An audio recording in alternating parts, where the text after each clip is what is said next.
to start our self-portrait, we are going to start by making the head. And the head is actually not a circle. It's closer to an oval, but I like to refer to it as an upside down egg because you have to remember to put the spot in for your chin down at the bottom of your head. Then I'm ready to make my neck. I don't want to make it really skinny. I don't want to make it too wide, but it should look kind of similar to a tree trunk. And then you're going to curve out to make your shoulders at the bottom of your self-portrait.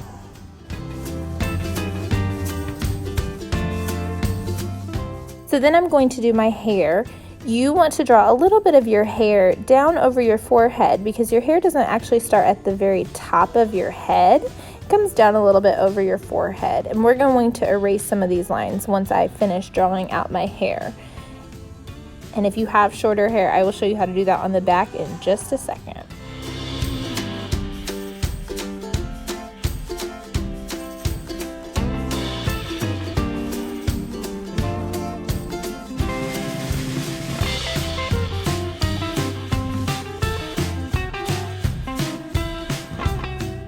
Now I'm going to make my ears. This side looks like a backwards capital C and this side looks like a normal capital C.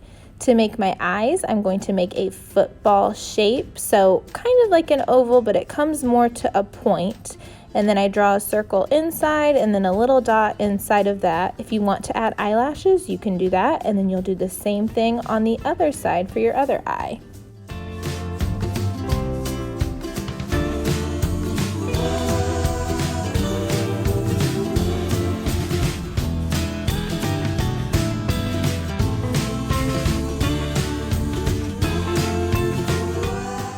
Once I have my eyes drawn, I draw in spots for my eyebrows. And remember, your eyebrows are made of hair, so it's kind of like drawing grass. You're just making lots of little lines above your eyes to make the shape of your eyebrows.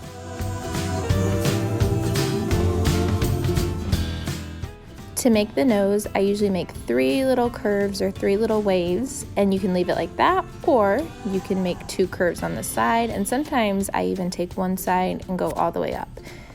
Now I'm going to move on to my lips. I'm going to make mine smiling like I'm showing my teeth. So it's just kind of a wavy line and then a big curve, almost like a capital D on its side. And then I want to make sure I draw the lips in there too, so I need to do that same thing inside of there. And then just for fun, I decided to add some earrings to mine. Now I want to show you how to draw short hair in case your hair is shorter and not long like mine. Or maybe your hair just needs to look a little bit different. So I'm still starting with that head shape, but then instead of making it straight across, I'm giving it kind of a squiggly line. That could be maybe if you have curlier hair and need to make it look a little different. And then if I've got really short hair, I would just draw a little bit above my head instead of a lot of extra like I did on the sides. I'm going to show you some other ways to draw some other things in case you're having trouble. So if I need to make my nose a little bit more simple, I could just make kind of a curvy L shape. If you had trouble making the eyes, you could just make some ovals or some circles if they're causing you a lot of trouble. And then I'm going to draw a mouth where I'm not showing teeth. It's still pretty similar, kind of like a flattened out capital D, but then I split it in the middle. And then don't forget about your ears. Those still need to look the same as they did on the other side.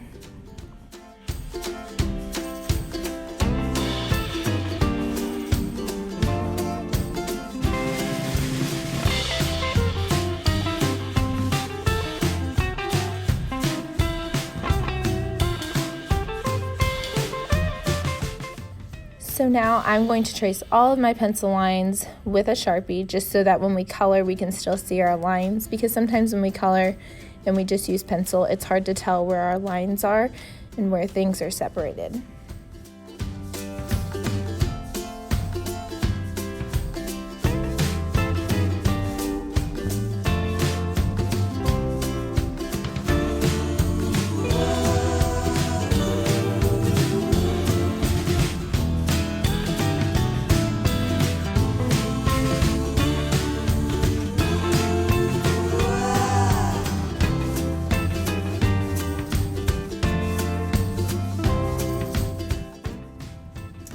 now we are going to use those different neutral color crayons that we used to make our neutral rainbows earlier in the year. So I've laid out some different colors that I think would be good for my hair and my skin. Notice that I'm coloring my eyebrows with those so that they match my hair. If you accidentally did it in Sharpie, that's okay. It's still gonna look fine.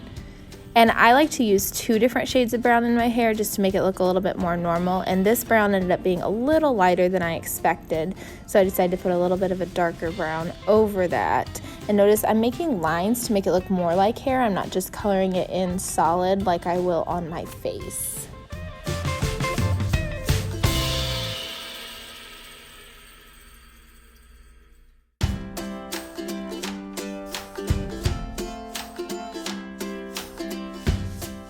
So if you're not sure if it's the right color for your skin or your hair, you can test it out on the back of your paper to see if it's close. Now, it may not be perfect, and that's okay. You just want to try to get it close because you're trying to make it look like you. This color might have been a little lighter. I probably should have gone a little bit darker, but that's okay. It'll still work, or I could always color over it with a slightly darker color if I need it to be darker. And do not forget to color your neck as well.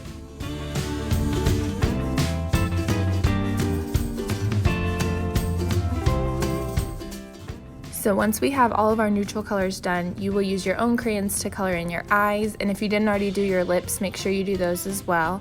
You can make your shirt whatever color you want, and if you would like to color the background, you may do that as well.